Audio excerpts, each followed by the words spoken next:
You've had your highs and your lows, and you've been absolutely magnificent right through. How does one get up off the deck when things aren't going well?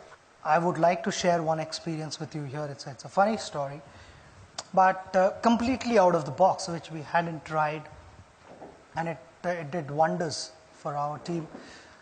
We were playing against New Zealand, and Chris Keynes was bowling. This was in India, in Mohali, so in your hometown.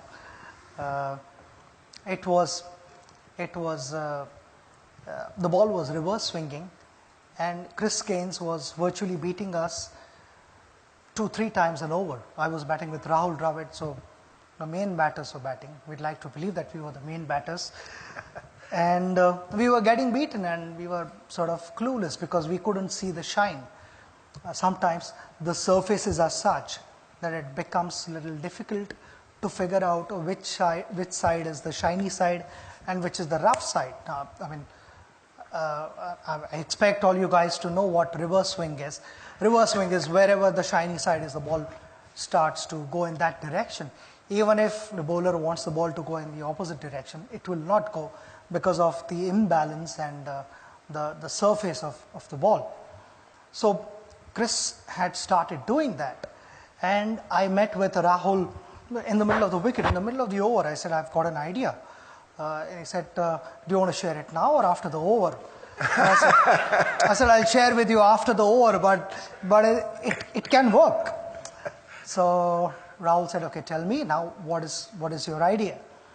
I said to Rahul, I am closer to the bowler, and when he's walking back on the run-up, I need to stand here.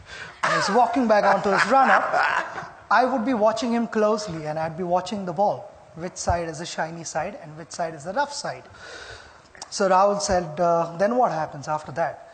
I said, whichever side is the shiny side, I will hold the bat in that hand. If he's going to bowl an outswinger, the bat is going to be in my left hand.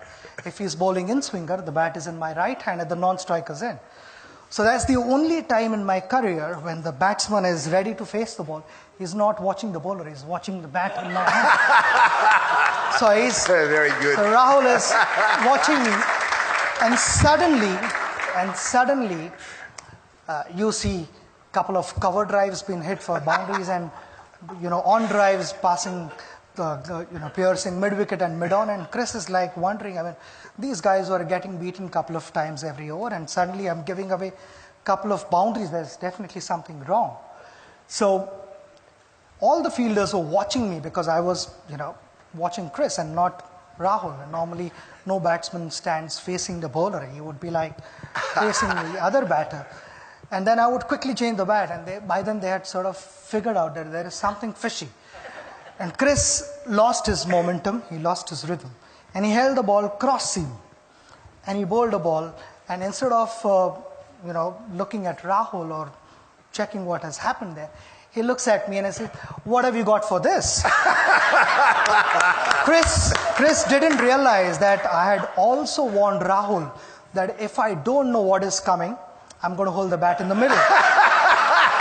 So that is how the story goes. So it's just, in short, it's just being a step ahead of your opposition.